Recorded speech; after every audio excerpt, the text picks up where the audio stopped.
Hey, salam alaikum. Bienvenue sur le Miracle Fajr podcast, le podcast qui t'aide à avoir plus de sakina, de sérénité au quotidien et dans l'au-delà, Inch'Allah. Ce podcast, c'est pour toutes les femmes musulmanes qui veulent reprendre leur vie en main, apprendre à se connaître, lâcher prise, tout en préparant leur vie après la mort. Je suis Oumeima, j'ai écrit le livre Ton dernier regard, et si le jour de ta mort devenait le plus beau jour de ta vie, dans lequel je raconte l'histoire inspirante de ma Oumi, ma maman, et surtout sa magnifique mort, Rabbi Yarhamha. Tu peux télécharger l'extrait de mon livre gratuitement dans les descriptions de l'épisode. Via ce podcast, je partage chaque semaine des outils, des conseils, des astuces, mais surtout une bonne dose d'inspiration et de rappel pour être plus sereine et épanouie au quotidien et dans l'au-delà.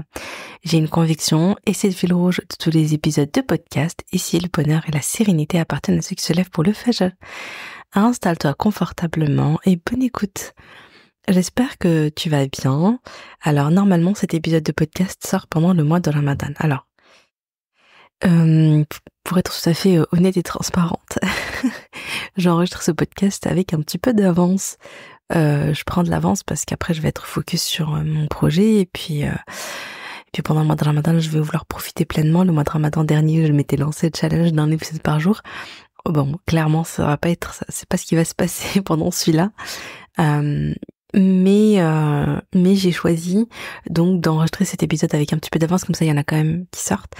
Et surtout, le sujet de cet épisode est tellement beau, il est tellement important, il est tellement, je dirais, sous-coté, que je me suis dit, voilà, c'est une bonne chose qui sorte pendant le mois de Ramadan, qui est le mois où on a envie d'œuvrer pour Allah, le mois où on a envie de se rapprocher d'Allah, le mois où on a envie de construire notre akhira, le mois où on a envie qu'Allah spontanément d'accord de Firdaus, qu'Allah soit satisfait de nous, quand le mois du repentir, le mois du retour vers Allah, le mois du jeûne, le mois où on œuvre secrètement pour Allah, le mois où on se lève pendant la nuit pour prier pour Allah subhanahu wa ta'ala, pour obtenir son amour, son pardon, son paradis, on souhaite sa rencontre. Donc c'est le mois où on a envie d'œuvrer, où il y a un nouveau souffle, on a une nouvelle énergie. D'ailleurs, bon, toi, tu m'écoutes, c'est Ramadan. Moi, je t'avoue que là, la Oumeima du présent, elle est pressée d'être pendant ce mois de Ramadan. D'ailleurs, ça me fait bizarre de l'enregistrer en avance parce que je me dis, mais est-ce que je vais être en vie, en fait, le jour où l'épisode va sortir? Ça fait un peu peur. Bon, j'espère que je serai là et que j'œuvrerai très, très, très, très fort pour Allah. Donc voilà, c'est une très belle thématique, c'est un très beau sujet. En plus, il y a des beaux hadiths, il y a des beaux versets. Enfin, vraiment, j'ai eu beaucoup de plaisir à préparer cet épisode. Pour être honnête, ah oui, je fais une petite parenthèse, il y a du bruit. J'ai mis le chauffage, excusez-moi, il fait froid chez moi, hein. Donc j'ai mis le chauffage. Je suis désolée, du coup, il va y avoir un petit peu de bruit en arrière-fond. J'espère que ça sera pas trop embêtant. Donc voilà, ce que je voulais te dire avant de démarrer. En vrai, cet épisode, je l'ai préparé il y a quelques temps et j'ai commencé à l'enregistrer une première fois. J'étais lancée, j'ai parlé, je crois, pendant 20 minutes. Et au bout de 20 minutes, je me rends compte que ça n'enregistrait pas. Mon logiciel d'enregistrement s'était arrêté, voilà, comme ça. Je sais pas trop pourquoi. Et en fait, j'avais parlé 20 minutes, voilà. On va pas dire dans le vide parce que ça m'avait fait beaucoup de bien. Donc c'était un rappel pour moi. C'était vraiment un rappel 100% pour moi. Et ensuite, je l'ai réenregistré une autre fois. J'ai fait 15 minutes. Et enfin, je crois, ouais, à peu près 15 minutes. Et ensuite, ou peut-être un peu moins, mais ensuite je m'arrête. Cette fois-ci, c'est par moi-même. Je sais pas pourquoi, j'étais plus dedans. Et moi, je suis quelqu'un, j'aime beaucoup enregistrer mes podcasts avec le cœur. Je vise pas forcément la perfection dans mes podcasts. Par exemple, là, voilà, il y a du bruit un peu. Mon introduction, elle dure des plombes. Ok. Je sais que c'est pas parfait. Je sais que c'est pas hyper pro ou hyper, voilà, carré et tout. Mais ça me dérange pas tant que le cœur y est. Moi, ce qui est important pour moi, c'est de le faire avec le cœur. De le faire, en transmettant quelque chose. Et des fois, je suis pas là, je suis peut-être un peu fatiguée, un peu déconcentrée, émotionnellement, c'est pas trop ça. Et donc je vais, et voilà, et parler pour parler, ou bien, juste vous citer des hadiths comme ça. J'ai des notes, hein, donc je pourrais, dans tous les cas, je pourrais toujours enregistrer un épisode et vous citer les choses comme ça, mais sans y mettre du cœur. Moi, franchement, ça m'intéresse pas et je préfère rien poster plutôt que partager un truc qui finalement ne va pas du cœur vers un cœur, mais va de la tête à la tête. Ça m'intéresse pas. Voilà. Je pense en fait que je sais pas, je pense que quand tu transmets les choses avec le cœur, avec, je sais pas comment expliquer, mais avec vraiment, avec l'envie de partager quelque chose, l'envie de partager un message, l'envie de transmettre l'amour d'Allah, l'envie, tu vois, ça, je trouve que ça touche les cœurs. Mais si je venais en me disant, ok, je vais leur apporter des informations importantes, voilà, à leur tête, quoi, ça marche pas. Bref. Donc je réenregistre cet épisode. C'est pas facile. Franchement, c'est pas facile de le faire pour la 3e fois. Au début, j'étais presque un peu découragée en me disant, oh là là, c'est bon, allez, j'ai plus d'envie d'enregistrer cet épisode.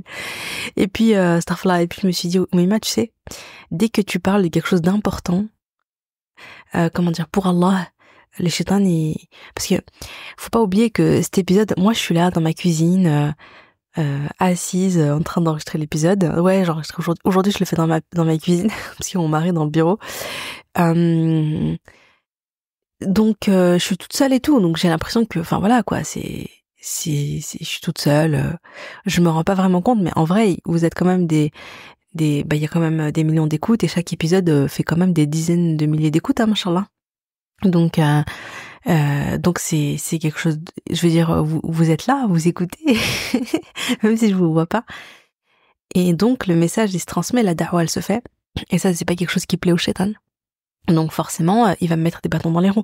Et là je vous parle de ça, c'est aussi pour vous quand des fois vous avez l'intention de faire quelque chose et vous avez envie de faire un bien, vous voulez faire un khayr quel qu'il soit, et vous avez l'impression qu'il y a des obstacles, etc. Et ce qu'il faut vous dire, c'est que c'est juste des fois, en fait, quand vous voulez faire un bien, le shaitan, il est là pour vous empêcher de le faire, parce que lui, il veut pas que le bien se propage, il veut pas que le bien se grandisse, et donc il va tout faire pour te faire arrêter, pour te faire abandonner, pour te faire lâcher. Ça, c'est systématique. Et il y a une sœur qui me l'avait dit sur Insta, ça m'avait beaucoup touchée, elle m'avait encouragée parce que voilà, moi-même des fois j'ai des doutes et tout, j'ai des périodes comme ça. Et subhanallah, pendant une phase de doute sur le projet notamment MFX, eh bien, elle venait de lire mon livre et elle m'avait dit une très belle parole en me disant, Meima, franchement, quand t'as un projet utile pour la Oumma, ne le lâche pas. Sache que le shaitan, il va venir te mettre des bâtons dans les roues, te décourager, t'empêcher, etc., te mettre des obstacles. Mais vraiment, ne lâche pas parce que ça vaut le coup, en fait. Et c'est un bien que c'est un bien, quoi. C'est un grand bien pour la Oumma. Donc, voilà. Et ça m'avait beaucoup, beaucoup, beaucoup encouragé. Et donc, et aussi, pourquoi je parle de ça? C'est un lien avec l'épisode du jour. Mais c'est vrai que j'ai eu aussi une sœur, une fois sur en DM, qui m'a dit, je sais plus ce qu'elle voulait faire comme khir, je sais plus ce qu'elle voulait faire comme bien, et en fait elle me disait voilà, j'ai fait 2-3 tentatives, mais à chaque fois ça marche pas. Je crois qu'Allah il veut pas que je me rapproche de lui, Allah il me punit, Allah il veut pas que je fasse ce bien là, etc. Oh, moi j'étais choquée, j'étais là, mais non, il faut jamais dire ça, c'est pas vrai, jamais. Allah subhanahu wa ta'ala il t'aime, Allah subhanahu wa ta'ala il veut pour toi le paradis, Allah subhanahu wa ta'ala, tu sais, c'est Huwa Rahman Rahim, il veut que du bien. Il faut jamais avoir une mauvaise opinion d'Allah, tu vois, non, tu vas surtout pas. Tu vois, et au contraire, et en plus Allah subhanahu wa ta'ala il aime te voir déterminé, il aime au contraire, et Allah subhanahu wa ta'ala il aime voir que tu persévères dans le bien et que tu continues à faire des efforts pour te rapprocher d'Allah.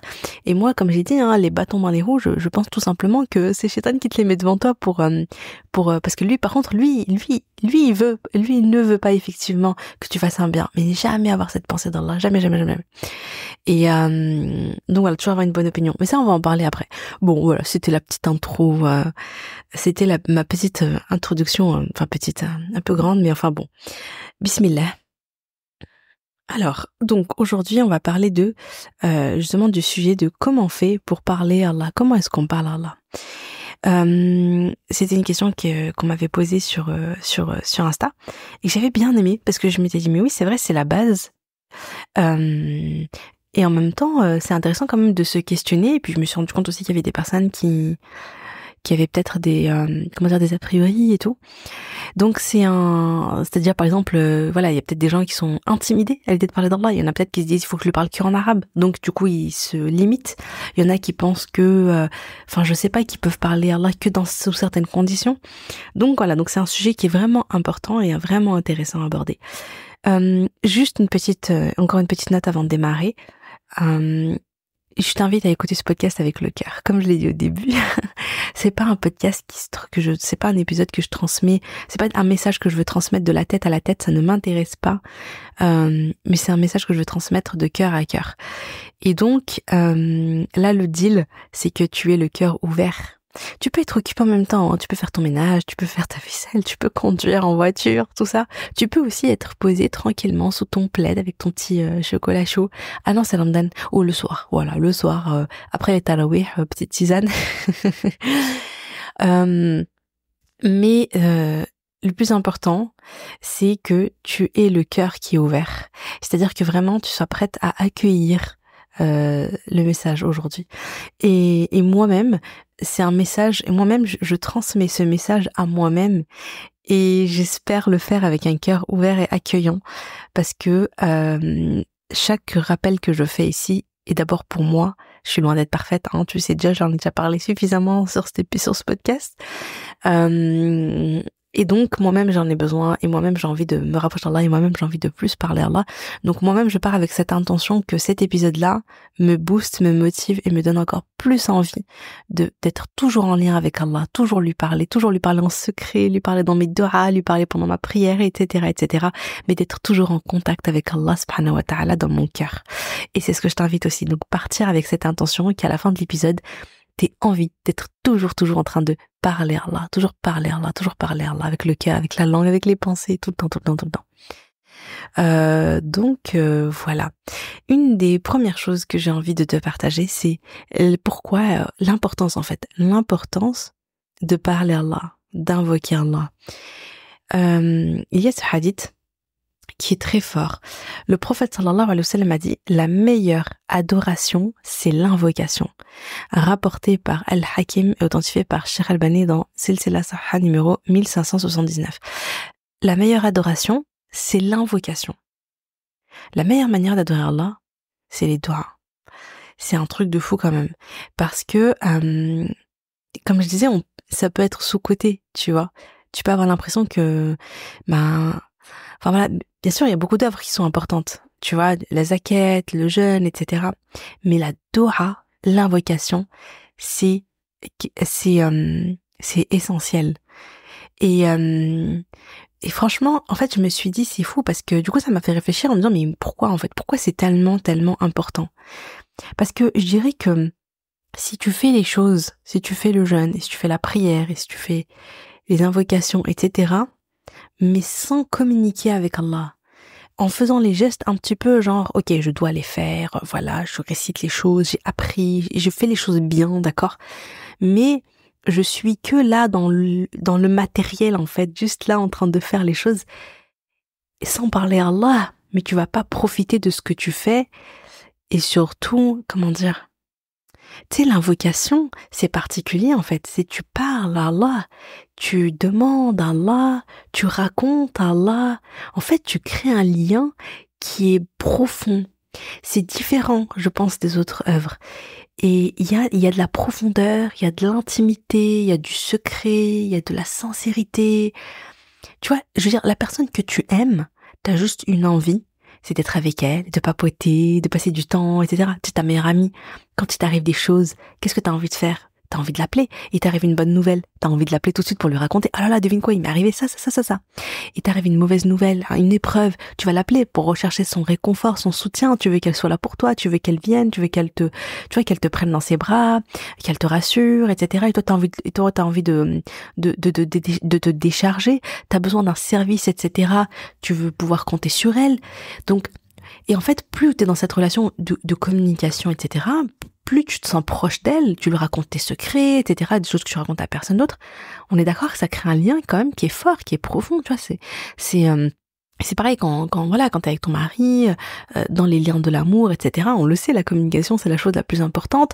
On a besoin de se sentir écouté, on a besoin de se sentir aimé, on a besoin de raconter, on a besoin de parler, on a besoin d'avoir un espace où on parle, etc.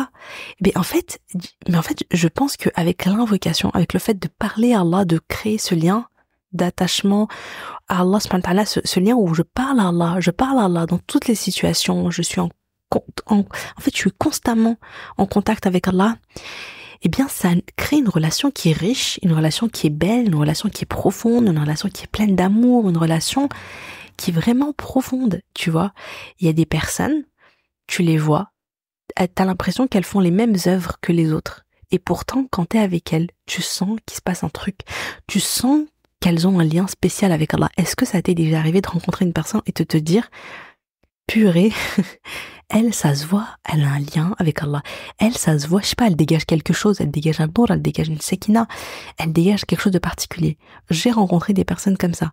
Je vais pas me mentir, j'en ai pas rencontré beaucoup, mais j'ai rencontré des personnes comme ça. Je pense à ma mère, je pense à une autre amie à elle, je pense à des khalti et tout.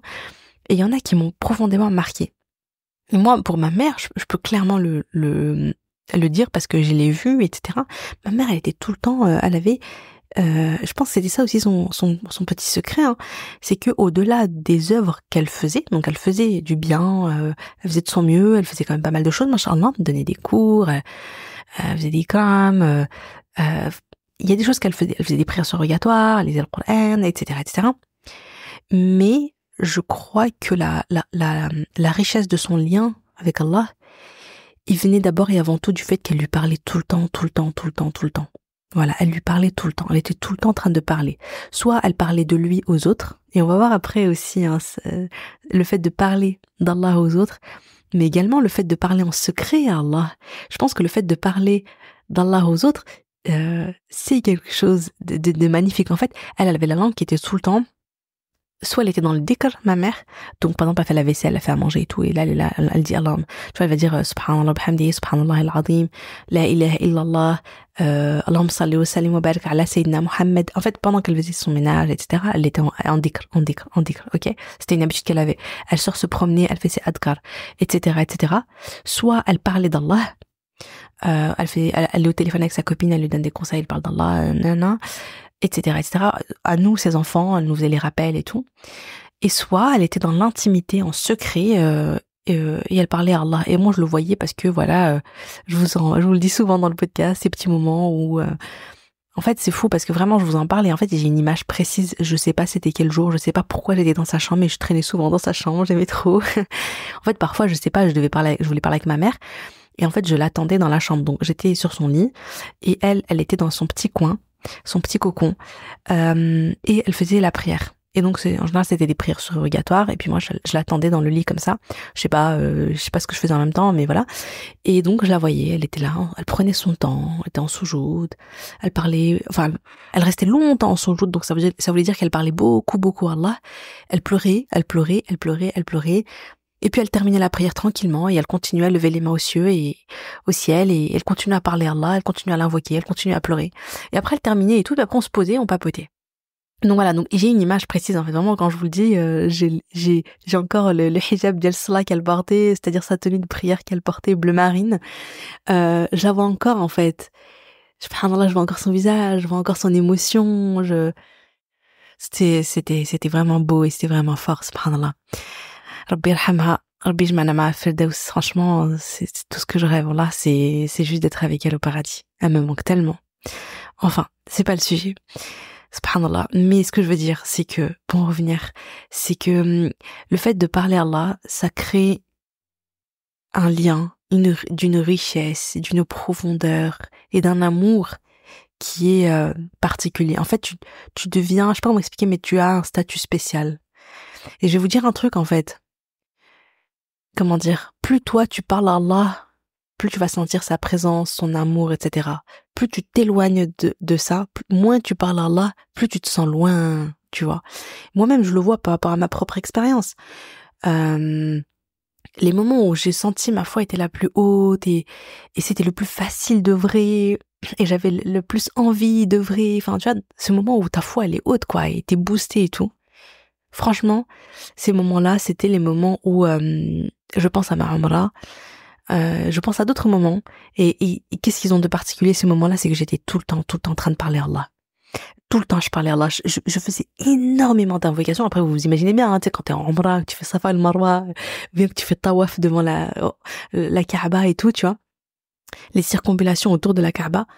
Mais crois-moi que tu sais, et tu sais que voilà, les doigts, ils sont exaucés et tout. Mais tu fais que ça, quoi. Les doigts, tu t'arrêtes pas. Tu voudrais même que le temps s'arrête pour que tu puisses faire tous les doigts que t'as envie de faire. T'en as pas, tu vois, tu ne te lasses pas des invocations. Tu vois, t'as envie d'en faire au maximum. Et qu'est-ce que tu te sens proche d'Allah à ce moment-là? Qu'est-ce que je me sentais proche d'Allah à ce moment-là?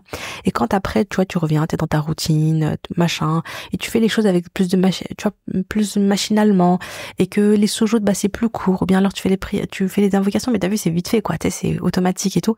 Non, je le sens tout de suite. Je sens tout de suite que je m'éloigne. Vraiment, je sens tout de suite que je m'éloigne. Il y a plus cette richesse dans le lien, il y a plus ce lien fort. Tu fais la base, quoi, et tu fais les choses, tu fais ce que t'as à faire, mais tu vois, ça devient lourd, c'est un devoir, mais il y a plus cet amour, en fait, il y a plus cet élan. Et cet amour, cet élan, ça vient, je crois vraiment que ça vient de là. Que ça vient dans le fait de parler à Allah, de communiquer avec Allah.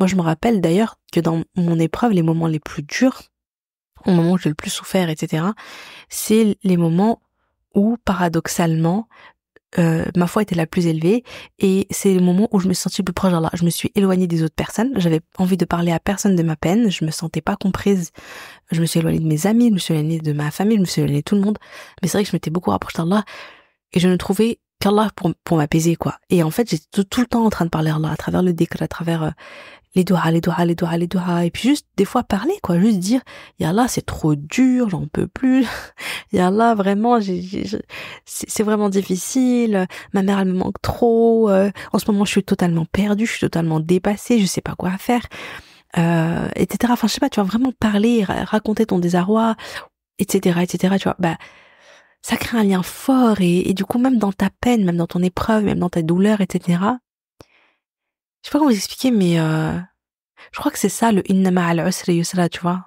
Certes dans la facilité, c'est dans la difficulté qu'il y a la facilité. Tu sens que dans ce moment difficile, il y a une rahma, il y a quelque chose parce que toi, t'as gardé ce lien fort avec Allah, et donc l'épreuve elle est quand même plus douce en fait. Tu te sens pas seul, tu te sens pas démuni, tu te sens en sécurité, tu as confiance en Allah, tu sais qu'il est avec toi. Du coup, ça te donne une force à l'intérieur, un courage, la patience, etc.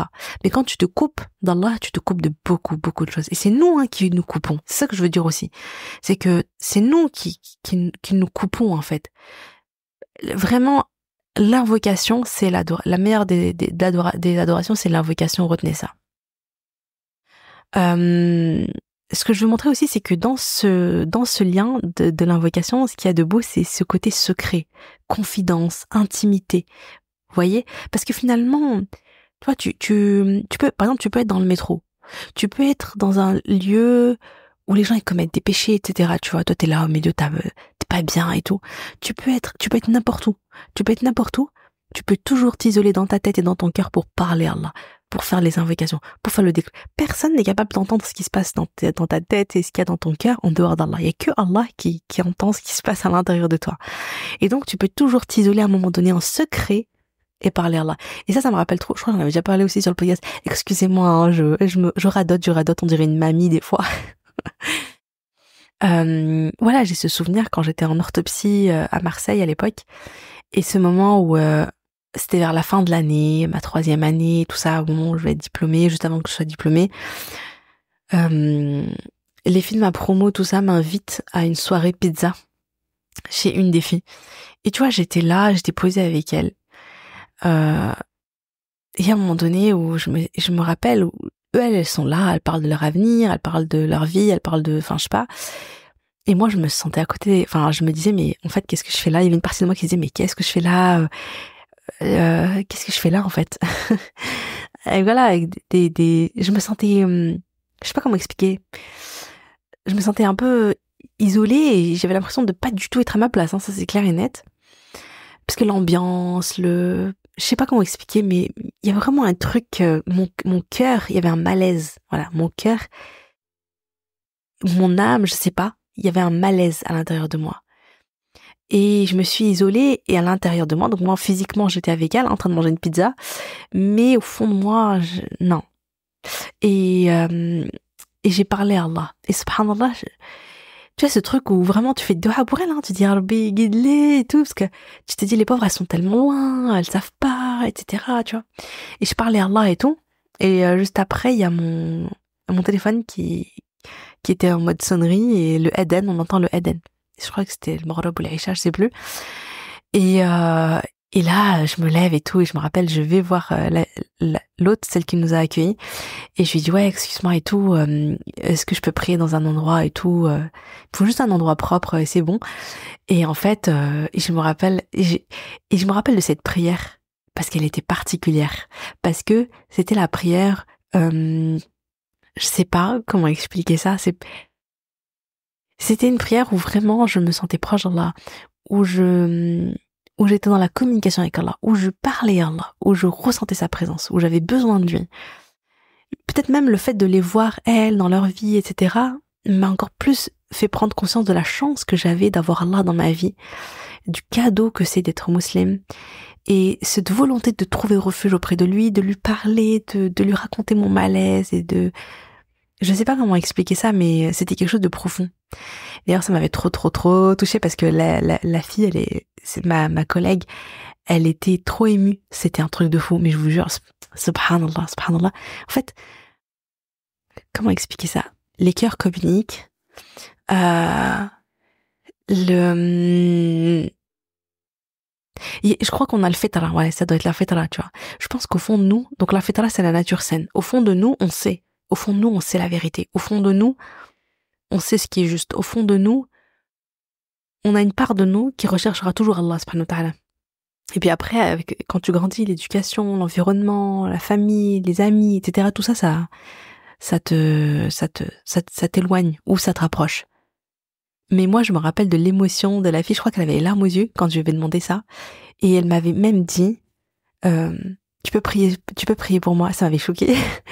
J'étais choquée, subhanallah. C'est comme si elle avait senti, c'est comme si sa fitra, elle a entendu le Eden, et c'est comme si sa fitra, sa nature saine à l'intérieur, elle a ressenti l'appel. C'est pour ça qu'il y a des gens qui sont pas musulmans, ils écoutent le Coran, ils pleurent, ils disent, mais je sais pas pourquoi je pleure. C'est beau et tout ça, mais en fait, c'est parce que ça parle directement à leur nature saine.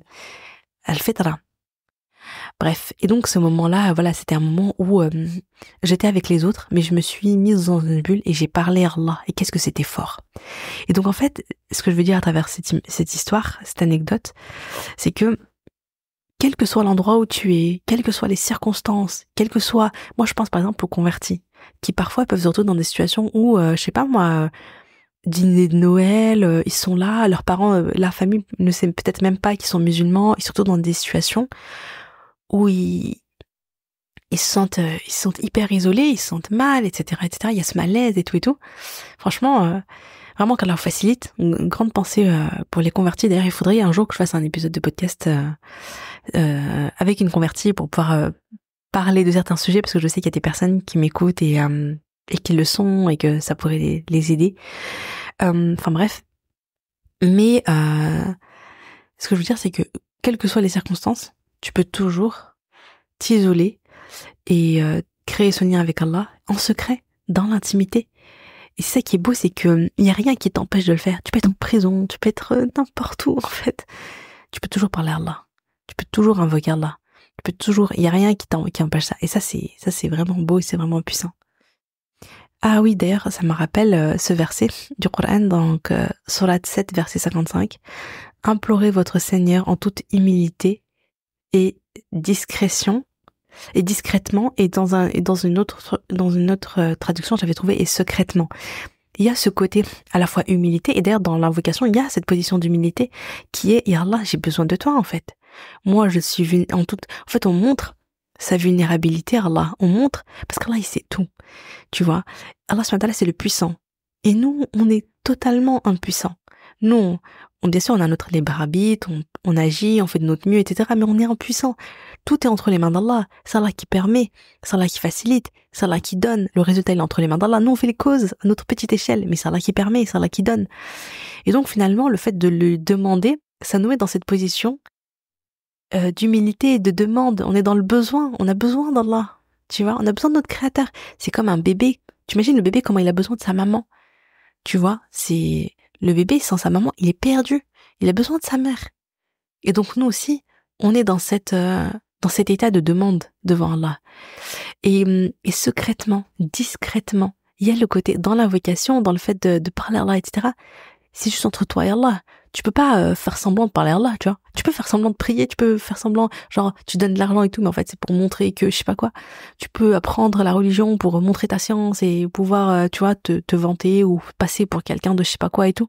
Mais finalement, quand il y a personne qui te voit et que tu parles à Allah, bah, tu parles à Allah, tu vois. Et donc, donc ça crée une relation, voilà, secrète et profonde et dans l'intimité. Subhanallah. Et qui est belle.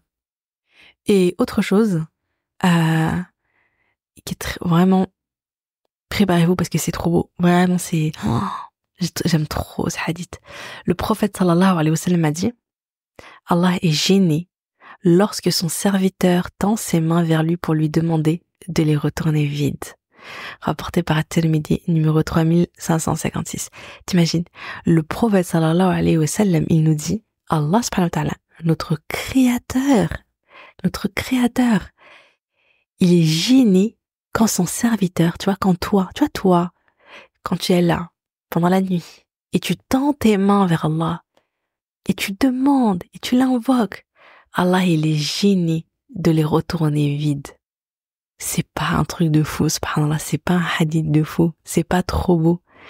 Je trouve ça trop beau, j'aime trop ce hadith. Franchement, en fait, ça montre tellement la rahma d'Allah, son amour pour nous, le fait que finalement, Allah subhanahu wa ta'ala, encore une fois, il veut que notre bien, il veut pour nous le paradis, il veut nous rencontrer au plus haut degré du paradis. Tu vois, Allah subhanahu wa ta'ala, il nous aime, il veut pour nous le meilleur. Il veut pour nous le meilleur. Et justement, en parlant de ça,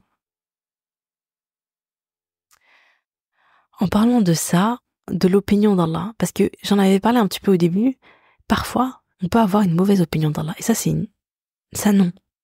Faut surtout pas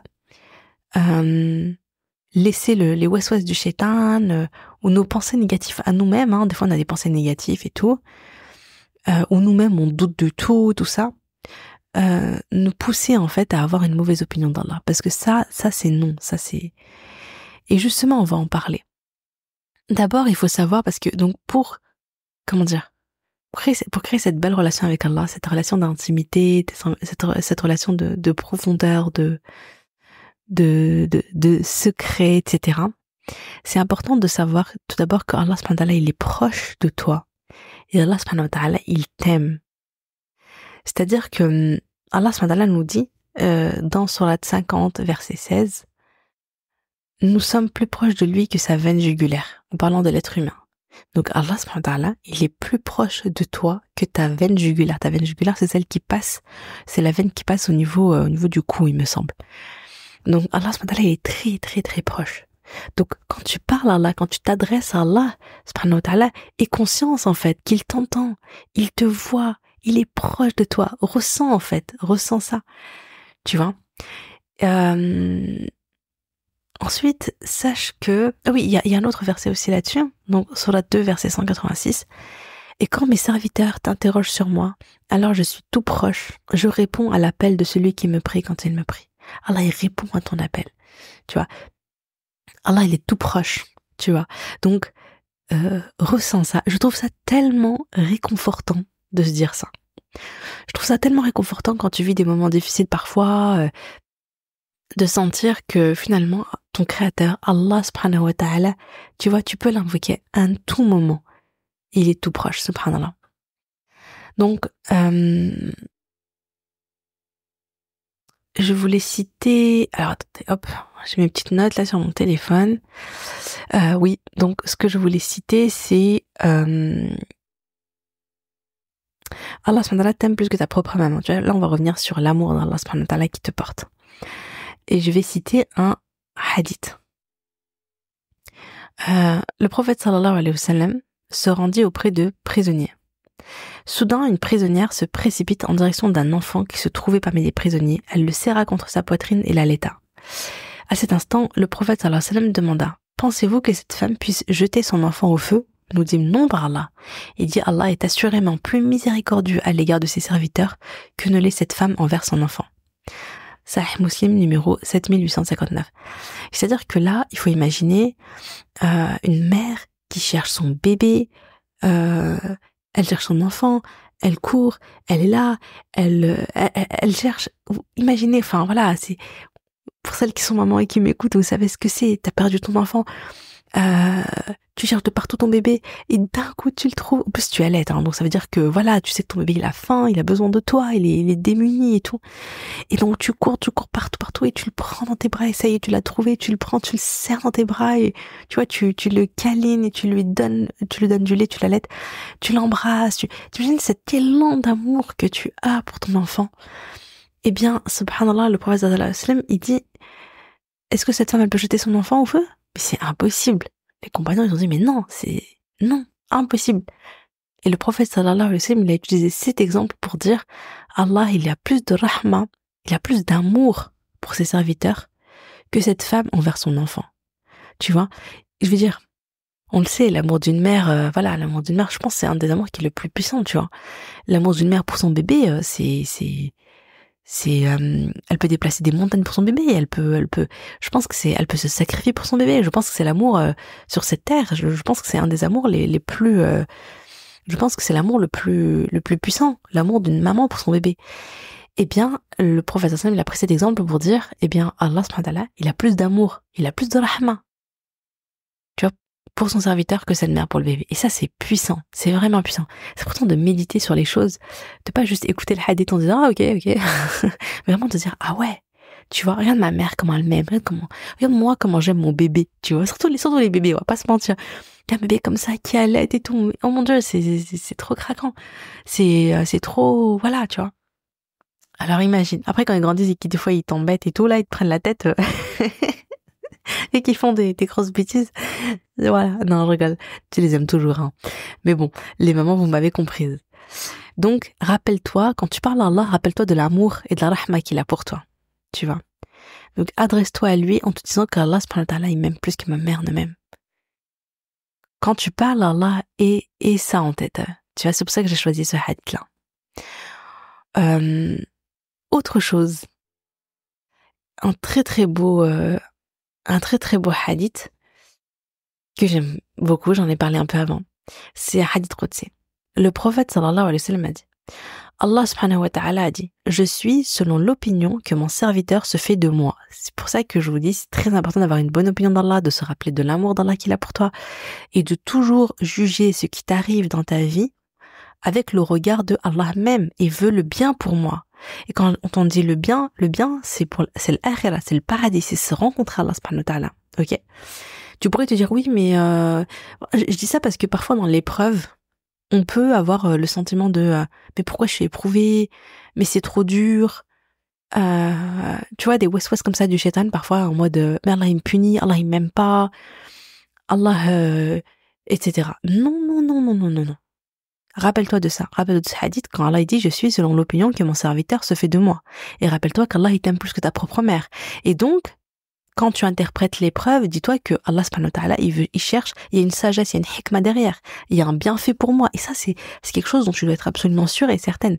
Il y a un bienfait qui se cache derrière, il y a plein de sagesse, et je patiente, et je serai récompensée pour ma patience. Si c'est une épreuve douloureuse, etc., je me rappelle que, subhanallah, juste une épine, Allah subhanallah, juste tu te fais piquer par une épine, Allah te pardonne tes péchés. Alors imagine quand t'es éprouvé, tu vois. Il te purifie tes péchés, il t'élève en degré. Quand tu patientes, t'es récompensé pour ta patience. Peut-être que cette épreuve va te rapprocher d'Allah, va te pousser à invoquer Allah subhanahu wa ta'ala, te tourner vers lui. Peut-être que c'est un moyen pour que tu te rapproches d'Allah, justement parce qu'Allah subhanahu wa ta'ala, il veut que tu viennes vers lui. Il veut que tu te tournes vers lui. Il veut que tu te rappelles de lui. Parce que peut-être que tu t'es éloigné, etc., etc. Mais il y a toujours un bienfait. On part toujours de ce postulat-là. Allah subhanahu wa ta'ala m'aime et me veut du bien. Je continue le hadith. Et je suis avec lui lorsqu'il m'invoque. Donc c'est ce qu'on avait dit, Allah subhanahu wa ta'ala, il est proche. S'il m'invoque en lui-même, je l'invoque en moi-même. Ça, c'est trop beau. À chaque fois que tu invoques Allah en secret, en toi-même, tu vois, dans l'intimité, dans le secret, comme si, voilà, t'es là, tu te confies auprès d'Allah. Personne ne sait, tu vois. Eh bien, Allah subhanahu wa ta'ala, il dit, je l'invoque en moi-même, tu vois. Et c'est, mais quelle relation, quelle belle relation. Ensuite, vous avez pleine d'intimité, de secret, de confidence. En général, les relations qu'on voit autour de nous, plus dans le secret il se passe des choses, tu vois, bah plus, tu vois, je veux dire par exemple, je sais pas, supposons on voit un couple, t'as deux couples côte à côte, il y en a un qui, quand il se retrouve seul, bah voilà, ils parlent, ils se confient, ils se racontent leurs secrets, ils se racontent, tu vois, ils se soutiennent, ils communiquent beaucoup, ils s'apportent le réconfort, ils s'apportent ce dont chacun a besoin via l'écoute, la parole, etc. Bah après, quand tu les vois, je sais pas, ils sont devant toi, même s'ils font pas grand chose, tu sens qu'il y a un truc entre eux. Tu sens qu'il y a une complicité, il y a quelque chose. Tu sens qu'il y a, voilà, une profondeur dans leur lien. Alors que quand tu vois un autre couple qui, quand ils sont ensemble, ils sont chacun sur son téléphone, ils se parlent pas, ils se disent rien, ils communiquent pas. Bah en fait, quand ils sont face à toi, même s'ils font pas grand chose, bah tu sens que voilà, tu vois, c'est pas, tu sens que leur lien n'est pas fort. Tu vois, il manque quelque chose. Donc, c'est pour ça que je disais qu'il y a des gens, subhanallah, tu les rencontres, et même si ils font pas grand chose, mais tu sens ils ont un lien avec Allah. Donc, moi, je me rappelle aussi d'une amie à Oumi. Je vous ai aussi beaucoup de fois parlé d'elle dans le podcast, parce qu'elle a été très, très, très éprouvée. Mais moi, je me rappelle quand j'étais toute petite, avant qu'elle soit éprouvée et tout, moi, je me rappelle, j'étais toute petite, je la voyais, et elle m'avait beaucoup, beaucoup, beaucoup marquée. Vraiment qu'Allah la récompense grandement pour ses épreuves, pour sa patience dans les épreuves et vraiment pour tout ce qu'elle fait. Et moi, là, ce qui m'avait marqué, c'est que je la sentais proche d'Allah. Voilà. Parce que je la voyais tout le temps dans le dhikr, très discrète, en fait, je sentais vraiment que c'était la femme qui, elle a une relation, mais de ouf avec Allah en secret. Tu vois. C'est-à-dire que dans les faits, elle est comme les autres femmes, hein. Elle fait la prière, alhamdoulilah, elle fait le jeûne, elle fait alhamdoulilah, elle fait le bien, mais comme d'autres personnes peuvent le faire. Vous savez, voilà, comme d'autres elles peuvent le faire, comme moi je peux le faire, enfin, voilà. Et encore, mais par contre, tu sens qu'en secret, quand personne ne la voit, mais cette femme elle fait des trucs de fou. Et sa fille, Rabbi Yarhamha, elle me disait, ma mère, tous les jours, à 3 heures du matin, elle se lève pendant la nuit, enfin toutes les nuits, pardon, à 3 heures du matin, elle se lève et je l'entends réciter le Coran, parce qu'elle fait les prières surrogatoires au milieu de la nuit et elle lit le Coran. Et c'est sa fille qui nous dit Rabbi Yarhamha. Et d'ailleurs, elle m'avait raconté une anecdote incroyable, je me rappelle, ça m'avait choquée. Elle m'avait dit qu'il y a une nuit, elle ne s'est pas levée, son réveil n'a pas sonné, etc. Peut-être qu'elle était fatiguée, le réveil n'a pas sonné. Et ben, elle m'a dit quoi? Truc de fou, subhanallah. 3 heures du matin, son réveil sonne. C'était un faux numéro. Pas son réveil sonne, pardon. Quelqu'un l'appelle. D'accord? Quelqu'un se trompe de numéro, ou je sais pas quoi. Elle reçoit un appel à 3 heures du mat qui la réveille. Elle reçoit un appel à 3 heures du mat. Mais qui reçoit un appel à 3 heures du mat? Et donc, elle, son réveil n'a pas sonné. Allah subhanahu wa ta'ala, il a envoyé une personne. Allah subhanahu wa ta'ala, il a envoyé une personne pour qu'elle se lève. Et pour qu'elle prie, pour qu'elle lise le Coran, etc. Franchement, je suis émue parce que je me dis, mais, à quel point cette personne aime Allah et à quel point Allah aime cette personne. Vous voyez? À quel point Allah subhanahu wa ta'ala, il l'aime. Allah subhanahu wa ta'ala, il y avait ce rendez-vous tous les soirs entre eux. Tous les soirs, il y avait ce rendez-vous secret entre eux. Dans l'intimité de la nuit, au milieu de la nuit, quand tout le monde dort, moi la première, hein. Et elle est là, elle se lève pour Allah et elle parle à Allah. Elle est là, elle se confie à lui, elle lui raconte. T'imagines la relation qu'elle a? C'est ouf, hein. Franchement, je l'envie tellement. Et cette femme, elle a été durement, durement, durement éprouvée. C'est une des personnes que je connais qui est le plus éprouvée parce qu'elle a perdu beaucoup de membres de sa famille. En peu de temps. Bah, elle a perdu sa fille, justement, comme, voilà, j'en ai parlé plusieurs fois et tout. Voilà, elle a perdu sa fille qui était une amie proche que je considérais, enfin, vraiment que j'aimais énormément. Et qui était une personne très inspirante, d'ailleurs. Maryam Rabbi Yarhamha, et elle a perdu elle a perdu son fils, etc. Enfin, vraiment, voilà. Et profondément éprouvée. Et pourtant, elle, même après ces épreuves, quand je l'ai visitée, qu'est-ce qu'elle me disait? Alhamdulillah, alhamdulillah, alhamdulillah, alhamdulillah, tu vois. Elle avait ce lien avec Allah et elle a toujours ce lien avec Allah et j'espère que ce lien il grandira encore plus qu'elle retrouvera toute sa famille au Firdaus al-A'la parce que vraiment elle le mérite. C'est une personne qui m'inspire énormément. Donc voilà, donc quand tu invoques Allah en secret au milieu de la nuit, eh bien Allah subhanahu wa ta'ala t'invoque, tu vois, en lui-même. Et quand tu invoques Allah devant une assemblée, quand tu parles d'Allah devant les autres, donc je reprends le hadith. Et s'il m'invoque dans une assemblée, je le mentionne dans une assemblée meilleure que la sienne. Tu vois, quand tu parles d'Allah devant les autres, Allah il parle de toi devant une assemblée meilleure. Quelle est l'assemblée d'Allah subhanahu wa ta'ala? Mais c'est les anges. Allah il parle de toi aux anges. Tu vois? C'est pour ça que je me dis, ma mère, Birhama, vu comment elle parlait tout le temps d'Allah, je me dis, mais ça devait être une célébrité chez les anges. Ils devaient tous la connaître. Subhanallah. Et s'il se rapproche de moi d'un empan, je me rapproche de lui d'une coudée. Et s'il se rapproche de moi d'une coudée, je me rapproche de lui d'une brasse. Et s'il vient vers moi en marchant, je viens vers lui avec empressement. Sahih Bukhari numéro 7405. Ce hadith, il est beau. Franchement, ce hadith, il y a trop d'amour. Il y a trop d'amour dans ce hadith. Il y a trop d'amour. Il est trop, franchement, qu'Allah nous permette de l'envoyer en secret, qu'Allah nous permette de parler de lui devant des assemblées, qu'Allah nous permette de nous rapprocher de lui. En fait, j'ai l'impression que vraiment, Allah, il nous demande le minimum, tu vois. Et en plus, chaque fois qu'on fait ce petit minimum, Allah subhanahu wa ta'ala, il nous donne encore plus, il se rapproche encore plus, il fait plus, tu vois. Finalement, c'est souvent ça, le truc, faut juste que ça vienne de nous, tu vois. Faut juste faire ce pas vers Allah. L'invoquer, se lever, prier, tu vois, le faire avec le cœur, le faire avec l'envie, le faire avec l'amour. Subhanallah, c'est beau.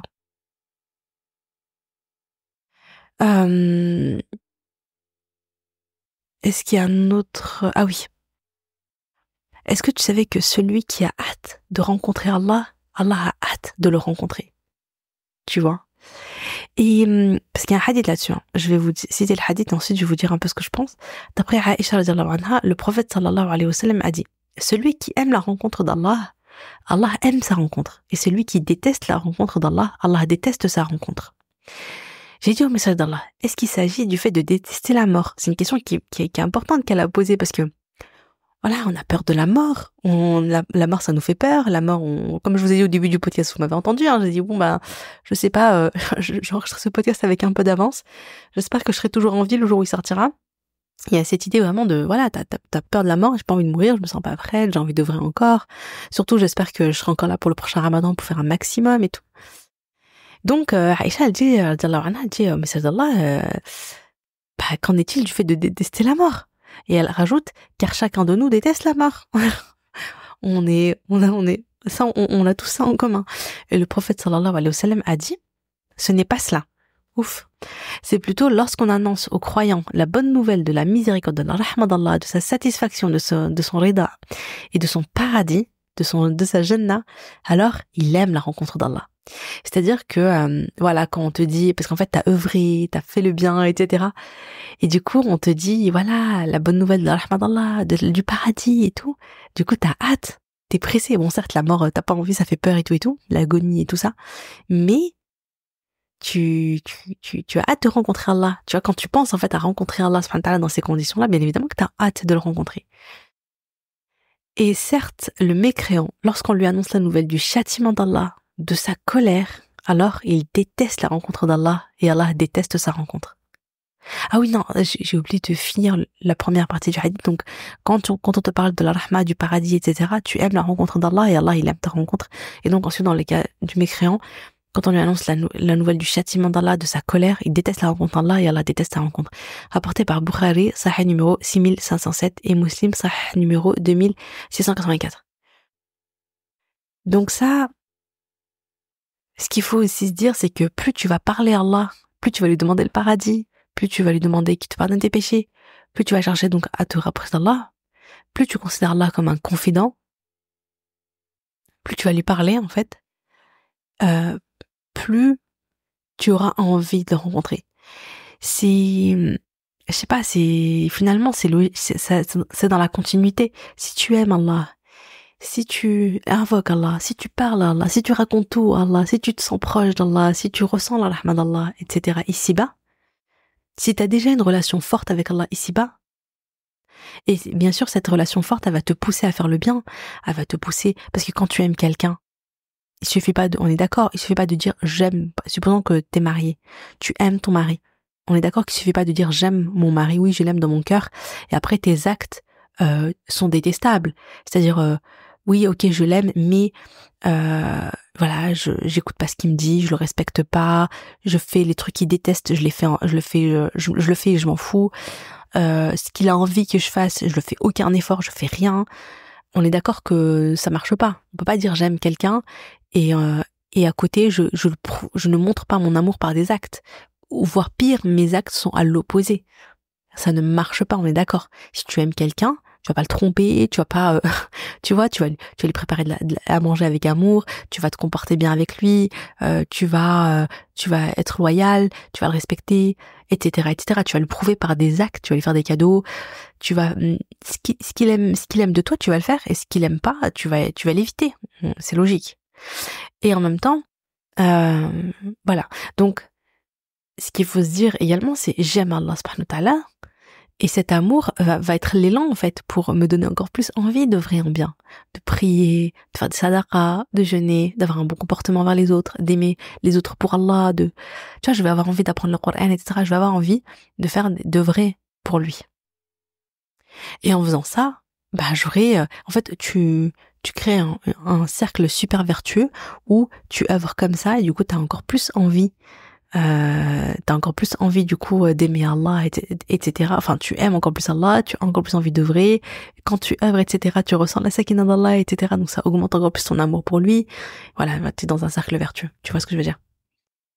Et donc forcément, logiquement, quand tu penses à la mort, certes la mort ça fait peur, mais après tu penses à la rencontre avec Allah et t'as envie de rencontrer Allah parce que tu l'aimes, donc t'as juste une envie, c'est de le rencontrer en vrai, de le voir, d'être là sur son trône, de voir son trône, de voir Allah subhanahu wa ta'ala. Enfin, on dit ça comme ça, mais en vrai c'est un truc de malade. C'est le but d'une vie, quoi. C'est mourir et rencontrer son créateur. Avoir l'honneur de le voir, parce que je le rappelle, hein, c'est les croyants qui vont voir Allah subhanahu wa ta'ala. Les mécréants, ils n'auront pas l'occasion de voir Allah. C'est le cadeau ultime. Rencontrer Allah, c'est le cadeau ultime. C'est Allah subhanahu wa ta'ala, tu vois, une fois que t'es au paradis et que ça y est, tu vois, t'es sauvé et que tu obtiens tout ce que ton âme désire au paradis, et que t'as des cadeaux que tu t'aurais jamais imaginé, parce qu'Allah subhanahu wa ta'ala, il a créé des choses au paradis pour le croyant que nul œil n'a jamais vu, nulle oreille n'a entendu et nul cœur humain n'a imaginé. On n'est même pas capable d'imaginer ce qu'Allah subhanahu wa ta'ala, il a créé pour ses croyants. Et en fait, et au-delà de ça, le cadeau ultime, le bienfait ultime qu'Allah subhanahu wa ta'ala, il nous réserve, qu'Allah nous compte parmi ceux-là, Ya Rabbi, ne nous prive pas de ça, Ya Allah, ne nous prive pas du paradis, Ya Allah, ne nous prive pas de ta rencontre, Ya Allah.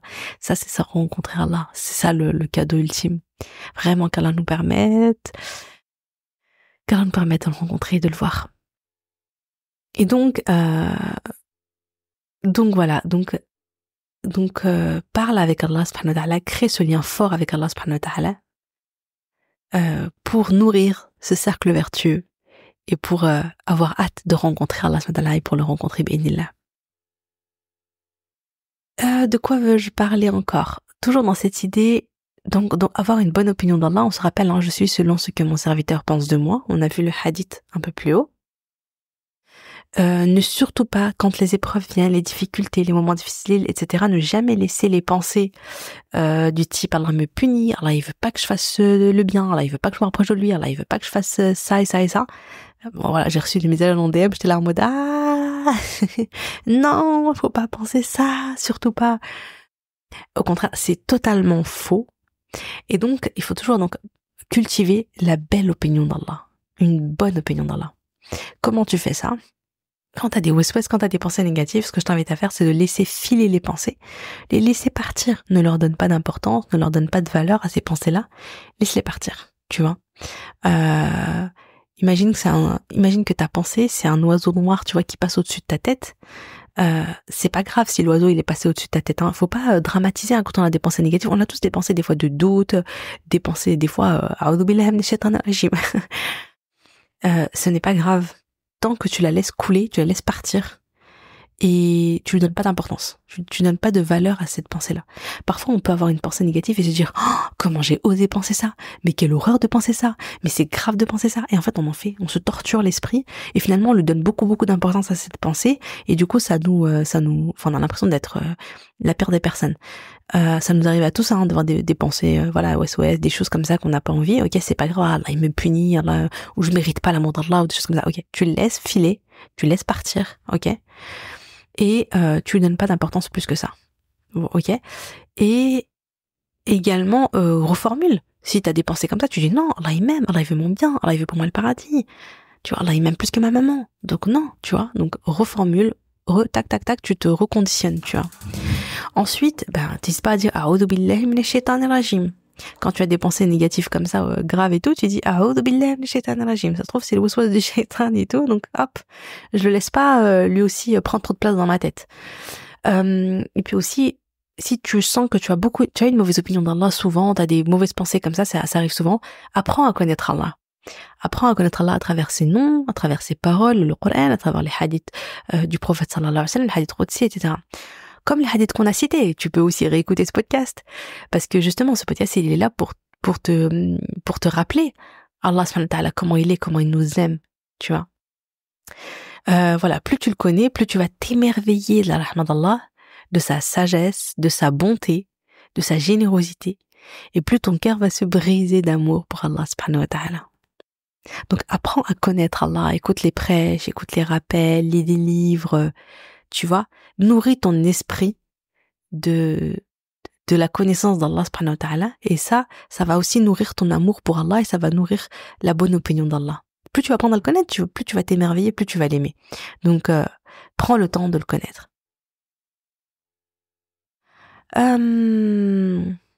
Voilà, et n'hésite pas, donc je l'avais dit, ouais, à reformuler Allah il m'aime, Allah il me veut du bien, Allah il veut me purifier de mes péchés, Allah il veut pour moi le paradis, etc., etc., pour te rappeler.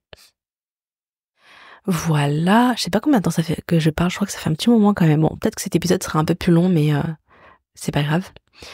Ensuite, c'est quand le meilleur moment pour parler à Allah? C'est quand le meilleur moment pour parler à Allah? La bonne nouvelle, c'est que chaque moment est le meilleur moment. Bien sûr, il y a des moments, on va voir juste après, il y a des moments qui vont être un peu meilleurs que d'autres. Mais en vrai, chaque moment est parfait pour parler à Allah. Chaque fois que tu penses à Allah, que tu ressens le besoin, que tu ressens l'envie, vas-y, parle à Allah subhanahu wa ta'ala. C'est ça qui est beau en fait, c'est que il y a pas de moment précis. Or quand je pense que il me semble que dans certaines religions, il y a un intermédiaire. Par exemple, quand tu commets un péché, tu peux pas dans certaines religions, je crois que c'est voilà, les catholiques, ils peuvent pas juste demander pardon à Allah, ils doivent aller confier leur péché à un tiers. Voilà, le curé ou je sais pas quoi, et dire voilà, j'ai fauté, j'ai fait ça. Et t'imagines si t'avais besoin d'un intermédiaire? Pire, t'imagines si tu devais raconter tes péchés à quelqu'un? Oh, mais c'est horrible. C'est pour ça que je me dis, alhamdulillah. Allah subhanahu wa ta'ala, il nous demande pas ça. Tu te tournes directement vers Allah subhanahu wa ta'ala. Et d'ailleurs, quand je parlais tout à l'heure de la relation que tu as avec Allah, elle est très particulière, elle est unique. Pourquoi? Parce que personne ne connaît ton vrai visage en dehors d'Allah. Personne ne connaît toutes les facettes de toi en dehors d'Allah. On a tous des facettes un peu plus sombres, un peu plus, tu vois, un peu, je sais pas, des trucs en fait de nous qui sont moins flatteuses. Tu vois, des parties de nous qui sont pas aussi lumineuses qu'on voudrait montrer aux autres qu'on voudrait qu'elles soient. Et Allah subhanahu wa ta'ala, il sait ça. Il connaît, il sait comment tu es. Il connaît toutes les facettes de toi. Il connaît tes pensées les plus profondes, les plus intimes, tes doutes, tes peurs, tes péchés, tes défauts. Allah subhanahu wa ta'ala, il sait tout de toi. Tu vois. Tu peux pas te cacher de lui. Tu peux pas montrer une fausse image. Tu peux pas faire semblant. Et c'est pour ça que c'est une relation aussi où tu es dans l'humilité, dans la vulnérabilité, où tu dis, Allah, ouais, c'est vrai, j'ai fait ce péché, j'ai fait ça, je me suis éloignée, pardonne-moi, j'ai ce défaut et tout, aide-moi et tout. Donc ça crée une relation forte, une relation où tu es dans le besoin. Et n'oublie pas que quand Allah subhanahu wa ta'ala, quelqu'un lève les mains vers lui et qu'il invoque, Allah, il est gêné de laisser repartir les mains vides. Tu vois? Donc en fait, ce qui est beau, c'est que c'est la personne qui, astaghfirullah. Allah subhanahu wa ta'ala, je veux dire, tu peux toujours te tourner vers lui. quel que soit le péché que t'as commis, quelle que soit la chose que t'as fait, il va jamais te renier. Si tu fais du mal, si tu racontais tes pires péchés ou tes pires défauts ou je ne sais quoi à quelqu'un, à un être humain, tu vois, il pourrait être, tu vois, au bout d'un moment, il te méprise ou il te dit, franchement, là, tu m'as déçu. Ah, tu vois, ou bien, tu vois, mais Allah subhanahu wa ta'ala, jamais. Allah subhanahu wa ta'ala, au contraire, il est content quand le serviteur il retourne vers lui et qu'il l'implore et qu'il lui demande pardon. Allah subhanahu wa ta'ala, il pardonne. Allah subhanahu wa ta'ala, quand quelqu'un fait le repentir, Allah subhanahu wa ta'ala, il dit qu'il pardonne tous les péchés. Tu vois, et donc, ça crée en fait une relation où tu peux être toi. Avec Allah subhanahu wa ta'ala, tu peux être toi. Tu peux être pleinement toi-même. Je veux dire, tu peux pas être pleinement toi-même avec ton mari, avec même ton mari, tu vois, tu l'aimes, il t'aime, tout ça. Tu peux pas montrer le pire de toi, le pire de machin, tu vois. Tu veux toujours, je sais pas qu'il ait une bonne opinion de toi, etc. Tu veux pas qu'il ait une mauvaise image de toi. Avec Allah subhanahu wa ta'ala, Allah subhanahu wa ta'ala, il sait tout. Tu vois, tu peux rien lui cacher. Et finalement, c'est réconfortant de savoir que il sait tout. T'as pas besoin de faire semblant, et tu peux juste déposer, tu vois, ta vulnérabilité devant Allah. Déposer tes péchés devant Allah. Déposer ta gêne et ta culpabilité et tes hontes devant Allah en disant, Ya Allah, moi je suis faible, je suis comme ça, j'ai fait ça, Ya Allah, pardonne-moi, aide-moi à m'améliorer, aide-moi à devenir une meilleure personne, etc. Tu vois? Et Allah subhanahu wa ta'ala, il est là, il est proche, il t'entend, il est plein de rahma et il t'aime plus que ta propre mère. C'est pas trop beau, n'empêche, comme relation, c'est pas trop rassurant, réconfortant. Il y a qu'avec Allah que tu sens cette sécurité-là. Tu vois, il t'accepte pleinement comme tu es. Tu vois, tu peux venir avec tes péchés, tu peux venir avec tes défauts, tu peux venir, mais juste tu as la volonté de te rapprocher d'Allah. Juste avec la volonté sincère de demander pardon à Allah, juste avec la volonté sincère de t'améliorer, juste avec la volonté sincère de la volonté, tu vois, tu veux le paradis, tu veux le rencontrer, tu veux qu'il t'aime, tu veux le satisfaire. Ben, tu peux venir avec tes péchés, tes défauts. Tu vois. Alors que tu peux pas venir avec tes péchés, tes défauts, etc. devant les autres personnes. Ils l'accepteront pas. Personne ne peut accepter, voilà, tu vois, tous tes défauts, tous tes trucs et tout. Ça va lasser les gens, ça va les saouler, ça va, tu vois. Bien sûr, alhamdoulilah, quand même, on a des proches et tout qui nous aiment, qui essaient de nous aimer comme on est, tout ça. Mais après, il faut pas se leurrer. Tu vois, les pires de tes défauts et tout, les gens, ils veulent que tu changes. Ce qui est normal. Alors, là aussi, ils veulent que tu changes. Je dis pas. Parce que ce que je veux dire, c'est que tu peux raconter tout. Tu peux dire tout. Tu peux te confier dans tout. Chose que tu peux pas faire avec les autres. Tu vois ce que je veux dire? Tu peux vraiment venir avec le pire de toi en disant, Yallah, voilà le pire. Je te montre le pire. J'ai honte. Je me sens coupable. Mais voilà le pire de moi. Yallah, aide-moi à changer. Yallah, pardonne-moi. Tu vois? Et ça, c'est une relation unique. Subhanallah. Donc, par rapport aux moments spéciaux où tu peux parler à Allah, il y a le moment où, je sais pas si tu sais, mais le moment où tu es le plus proche d'Allah, c'est lorsque tu es en soujoud. C'est pendant la prosternation. Pour ça, je vais te citer un hadith. Le prophète sallallahu alayhi wa sallam a dit, le moment où le serviteur est le plus proche de son Seigneur, c'est lorsqu'il se trouve en prosternation. Multipliez donc les invocations à ce moment-là. Selon Sahih Muslim, numéro 482. Donc, quand tu es en soujoud, dis-toi à chaque fois que tu pries, Ya Allah, là, c'est le moment où je suis le plus proche d'Allah. Donc, prends le temps, invoque Allah, demande-lui, raconte-lui, confie-toi à lui, parle-lui. Tu vois, c'est le moment où ouvre ton cœur à Allah, parce que c'est le moment où tu es le plus proche d'Allah. N'hésite pas, tu vois. Également, autre moment particulier, c'est le dernier tiers de la nuit.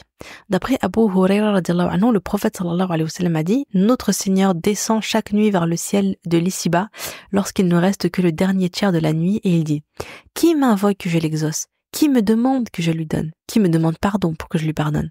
Rapporté par Al-Bukhari, Sahih numéro 1145 et Muslim, Sahih numéro 758.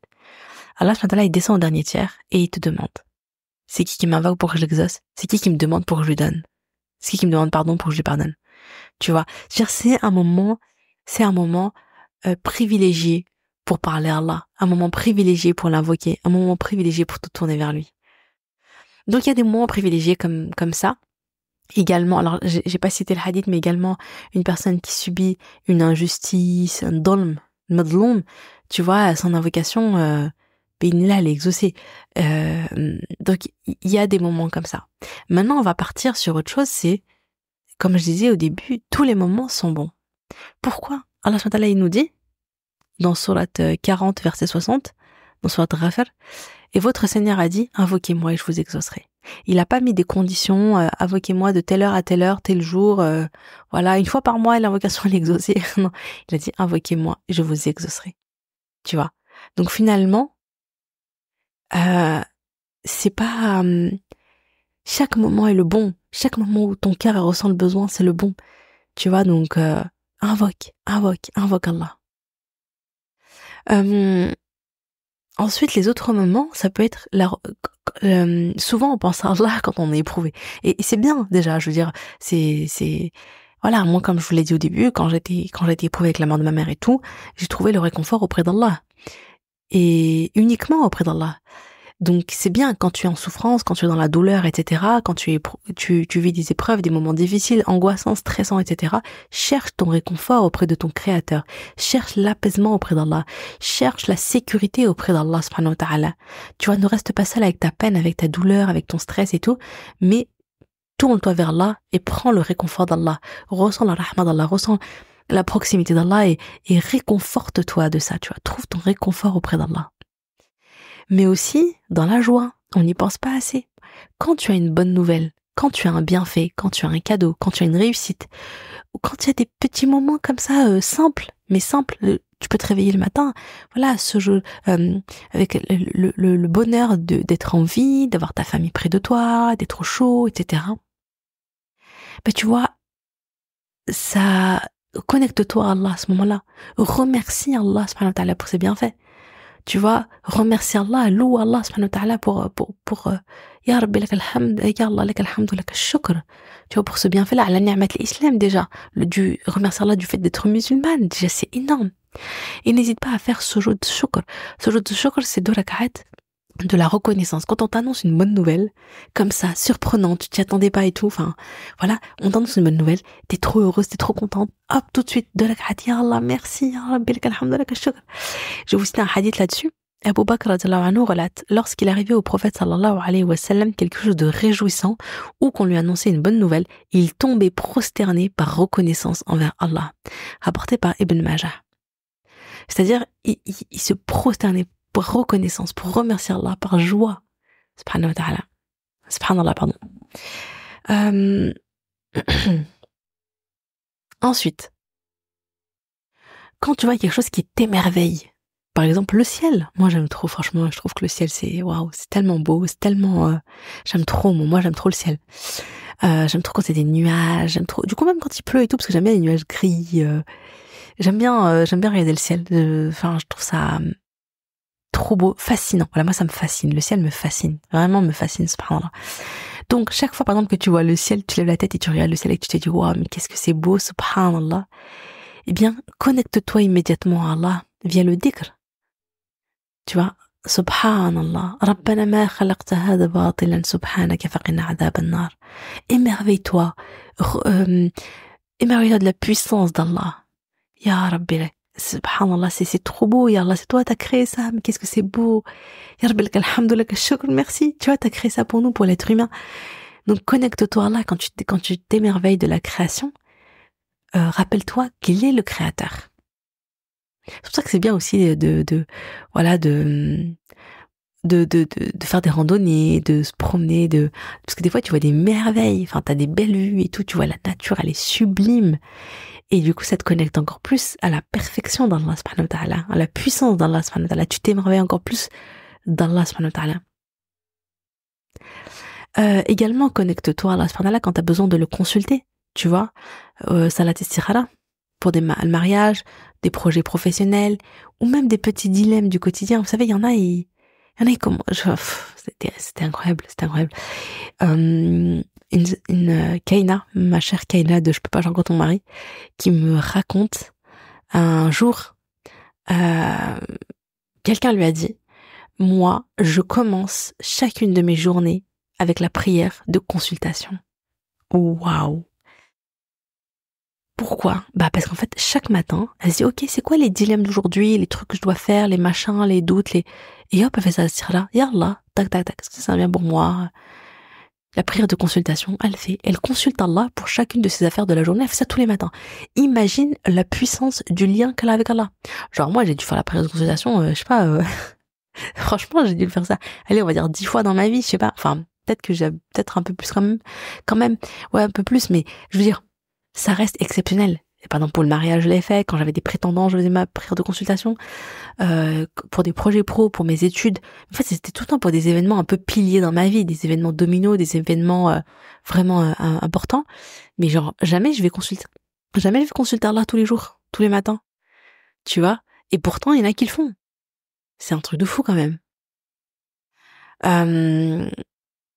Et bien sûr, tu peux te connecter, tu dois te connecter à Allah subhanahu wa ta'ala chaque fois que tu commets un péché, une erreur, que tu te sens mal, tu culpabilises et tout.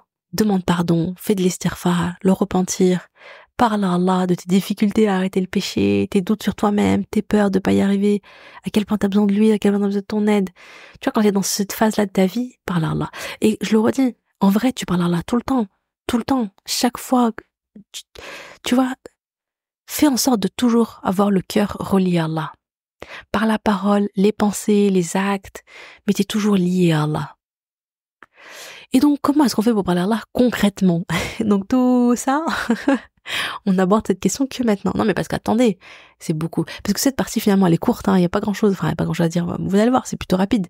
Mais pour moi, le plus important, c'est tout ce qu'on a dit avant, dans le sens où, voilà, c'est, comment dire, développer le bon contexte, bien comprendre pourquoi on parle à Allah, pourquoi c'est important, comment il faut, quand on parle à Allah, comment il faut penser à Allah, enfin, quelle opinion on a d'Allah au moment où on lui parle, tu vois, c'est très important tout ça. Donc voilà, on y vient. Déjà, pour information, peut-être qu'il y en a qui pensent qu'on parle à Allah qu'en arabe. Non, Allah, il comprend toutes les langues. Voilà, donc tu parles à Allah, bien sûr, tu peux t'adresser à lui en arabe, mais tu peux tout à fait t'adresser à lui en français. Il y a Allah et tu lui racontes et tu lui parles. Tu peux parler à Allah comme tu parles à ton ami, dans le sens directement. Il n'y a pas besoin, il n'y a pas forcément besoin de faire les choses de manière carrée. Mais on va y venir aussi. Donc, ce que je veux dire par le faire de manière carrée, ça veut dire les formules d'invocation, les doha. Bien sûr, parce que le prophète sallallahu alayhi wa sallam nous a transmis dans ses hadiths certaines formules d'invocation. Il y en a qui sont absolument sublimes. L'idéal, bien sûr, c'est, voilà, d'en apprendre et de les dire. C'est les meilleurs, hein. Moi, je pense à, par exemple, Rabbana atina fid dunya hasanatan wa fil akhirati hasanatan wa qina adhaban nar. Ça, c'est une dua qui est belle parce que c'est, ya Allah, donne-moi une belle part ici-bas. C'est complet, en fait. Donne-moi une belle part ici-bas et donne-moi une belle part dans l'au-delà et préserve-moi du châtiment de l'enfer. Par exemple. Après, voilà, il y a différents types d'invocations, etc. Tu peux trouver les invocations du prophète sallallahu alayhi wa sallam, les apprendre et les ajouter en fait quand tu fais les doigts. Après, si tu ne connais pas, et même si tu les connais, tu peux tout à fait aussi en même temps juste formuler tes doigts comme tu le veux, naturellement. Voilà, ça doit pas te bloquer, hein. Bah dis donc, ça a coupé. Mon logiciel d'enregistrement m'a dit « Hey, t'as parlé beaucoup trop ». Donc ça veut dire que j'ai parlé plus de 1h12 parce qu'il est limité à 1h12 d'enregistrement. C'est pas grave, alhamdoulilah, je m'en suis rendu compte à temps. J'ai continué un peu à parler dans le vide, mais pas trop longtemps. Donc je reprends et je ferai je ferai un montage après pour raccorder les deux parties. Donc ce que je disais, il me semble que je disais que donc l'idéal c'est d'apprendre les invocations, apprendre certaines invocations du prophète, mais en complément, on peut tout à fait invoquer Allah avec nos propres mots, nos propres termes. Il y a pas de souci, hein. On peut lui parler donc très bien en français, en anglais ou en arabe ou n'importe quelle langue. Et voilà, le tout c'est de le faire avec le cœur et de parler, etc. En tout cas, il faut pas se sentir bloqué, il faut pas se dire ah mais non en fait, je vais apprendre d'abord les invocations en arabe, comme le disait le prophète sallallahu alayhi wa sallam, avant de commencer à invoquer Allah. Non, c'est faux. Non. Tu invoques directement, tu demandes à Allah, ya Allah, tu veux le paradis, accorde-moi une belle fin, aide-moi dans ce projet-là, donne-moi ce qui est bien pour moi, etc. Mais c'est vrai que les hadiths, les doigts du prophète sallallahu alayhi wa sallam, elles sont particulières. Elles ont une baraka particulière. Tu sais, c'est le prophète sallallahu alayhi wa sallam qui les a dit, c'est les meilleurs en fait des invocations. Donc l'idéal, c'est de les apprendre, d'en apprendre certaines, etc. Et puis après de compléter, voilà. Mais ça ne doit pas nous bloquer si on ne les connaît pas déjà. Ensuite, concernant maintenant concrètement donc les étapes au moment où on invoque Allah subhanahu wa ta'ala. C'est marrant parce que j'avais une petite vidéo de, je sais pas où elle est, faudrait que je la retrouve. J'avais une petite vidéo de Omi qui est à l'hôpital. Je crois que c'était après une chimio, et c'est ma petite sœur qui filme. Et ma petite sœur justement, elle lui demande comment on fait pour faire des doigts, et ma mère lui explique les étapes. Et c'était une vidéo qui était très émouvante, qui était très touchante, qui était vraiment belle. Elle était courte, hein, mais elle était trop belle. On va se baser là-dessus sur un hadith, hein, bien sûr, du prophète sallallahu alayhi wa sallam. Lorsque l'un d'entre vous prie, donc le prophète sallallahu alayhi wa sallam nous dit, lorsque l'un d'entre vous prie, qu'il commence par louer Allah subhanahu wa ta'ala et faire les éloges d'Allah, puis qu'il prie sur le prophète sallallahu alayhi wa sallam, puis après cela qu'il invoque par ce qu'il veut. Selon At-Tirmidhi dans Jami' chapitre sur Az-Zuhd. J'ai pas noté de manière précise là le numéro de hadith. Donc tu peux commencer par dire, donc d'abord tu le loues. Tu vois, c'est Ya Rabbi lakal hamd wa lakal shukr kama yanbaghi li jalali wajhika wa 'azimi sultanik. Ya Rabbi lakal hamd wa lakal shukr 'ala ni'mat al-islam wa kafa biha ni'ma. La première invocation que j'ai dit, c'est vraiment je loue Ya Rabbi lakal hamd wa lakal shukr kama yanbaghi li jalali wajhika wa 'azimi sultanik, c'est je loue Allah sur sa grandeur, sur sa splendeur. Enfin, j'ai pas la traduction exactement. Il me semble que c'est une invocation qui est dans la citadelle du musulman, je pense. Voilà, c'est Ya Allah lakal hamd wa lakal shukr ala ni'mat al-islam wa kafa biha ni'ma. C'est Ya Rabbi, je te remercie pour le bienfait d'être musulman, et ce bienfait-là, il suffit amplement déjà, tu vois. Donc je remercie Allah pour ses bienfaits. Après tu peux remercier Allah pour les bienfaits qu'il t'a donnés. Ya Rabbi lakal hamd wa lakal shukr, je suis en bonne santé, j'ai ma famille autour de moi, je suis en sécurité. Ya Rabbi, tu vois, remercier Allah d'abord, on remercie Allah subhanahu wa ta'ala pour ses bienfaits. Ensuite, on va prier sur le prophète sallallahu alayhi wa sallam. Donc la manière la plus courte, la plus simple, c'est Allahumma salli wa sallim ala sayyidina Muhammad. Après tu peux faire la prière, comment on appelle ça, Ibrahimia, tu vois, plus longue. Allahumma salli wa sallim ala sayyidina Muhammad wa ala ali sayyidina Muhammad kama sallayta ala sayyidina Ibrahim wa ala ali sayyidina Ibrahim wa barik ala sayyidina Muhammad wa ala ali sayyidina Muhammad kama barakta ala sayyidina Ibrahim fil alamin innaka hamidun majid. Donc tu vois, tu peux faire la version, disons, plus longue. Et après, tu invoques Allah subhanahu wa ta'ala, tu lui demandes, tu lui demandes ce que tu veux, etc., etc. Tu vois. Voilà, donc ça, c'est l'ordre. Donc finalement, tu vois, c'est pas très compliqué. Tu le remercies, tu le loues, tu le remercies pour ses bienfaits. Tu fais une salat à la nabi et tu l'invoques. Voilà, donc ça, c'est quand tu veux lui demander quelque chose de précis. Mais au-delà de ça, tu peux lui parler. Tu peux lui parler tout le temps, tu peux lui parler dès que tu penses à quelque chose, tu peux te confier à lui à chaque moment. Vraiment, nous, on a malheureusement... Moi, je crois que j'ai cet exemple souvent en tête, hein, mais parce qu'il est très parlant. Nous, il nous arrive un truc, que ce soit positif ou négatif, tout de suite, allô, réflexe, allô, tu vois. J'appelle ma meilleure pote, voilà, je me confie, je raconte à quelqu'un. Alors que nous, ce qu'on devrait avoir, c'est quand il nous arrive quelque chose, que ce soit positif ou négatif, c'est on lève les mains au ciel et on dit Allah, pas allô, mais Allah, tu vois. Ya Allah, lakal hamd wa lakal shukr. Ya Allah, facilite-moi cette épreuve. Ya Allah, il m'est arrivé ça. Alhamdulillah, Ya Allah, tu vois, c'est se tourner vers Allah, Si tu crées ce réflexe dans ta vie de, il m'arrive un truc, je me tourne d'abord vers Allah. Il m'arrive quelque chose, je me tourne d'abord vers Allah.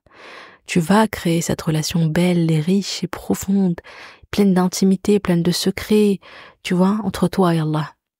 Et moi, ce que je t'invite aussi à comprendre, c'est que ça, tu peux mettre en place ça tout de suite. Ne te dis pas plus tard, quand je vais arrêter de faire ce péché, quand je vais mettre le hijab, quand je vais faire ça, quand je vais faire ça. À ce moment-là, je vais commencer à ce moment-là, je m'autoriserai, tu vois, à parler à Allah et tout. Non. Là, maintenant, dans le stade où tu es, dans la phase où tu es dans la religion, en fait, là où tu es, dans les difficultés que tu es dans ta vie de maintenant, dis-toi que maintenant, c'est le bon moment. Tu es à ta place. C'est le bon moment, pour parler avec Allah. Au contraire, en fait, tu vois, c'est le moment parfait pour parler à Allah, te confier à Allah, aller vers Allah nouer cette relation forte avec Allah subhanahu wa ta'ala. C'est maintenant qu'il faut le faire. Tu vois, ne pas attendre, ne pas machin, non, maintenant c'est le bon moment. Donc voilà, c'était un épisode quand même assez riche. Je pense pas que je vais le découper, hein. Vraiment, je pense que je vais le laisser comme ça, c'est pas grave, ça fera un long épisode de podcast à écouter en plusieurs fois si besoin. Mais je suis contente parce que, alhamdoulilah, finalement, voilà, c'est un épisode qui a été, comme j'ai dit au début, qui a été un peu difficile parce que, voilà, j'ai eu plusieurs... Vraiment, le shaitan, il a fait des pieds et des mains pour que cet épisode ne sorte pas, hein. Donc ça veut dire que vraiment, il est pépitas, ok? Ça veut dire que vraiment, cet épisode est particulier parce qu'il a tout fait, tu vois. Il m'a fait bugger au début, maintenant il m'a fait bugger vers la fin. Mais alhamdoulilah, après plusieurs jours et tout, alhamdoulilah, l'épisode sort quand même. Et j'espère qu'il vous sera vraiment, vraiment utile. Et moi, en tout cas, il m'a fait du bien. Et vraiment, il m'a fait du bien. Et j'espère que votre cœur était bien ouvert pour accueillir tout ça. Et que vous allez pouvoir bien profiter. N'hésitez pas, hein, franchement, à partager l'épisode avec vos proches, à transmettre aussi de votre côté. Et profitez bien de ce mois de Ramadan pour parler à Allah, l'invoquer dans les prières, tarawih, en soujoud, quand vous vous promenez, quand vous levez la tête et que vous voyez le ciel, tout le temps pensez à Allah, tout le temps parler à Allah, tout le temps invoquer Allah. Voilà, sur ce je vous dis salam alaikum et à bientôt Inch'Allah.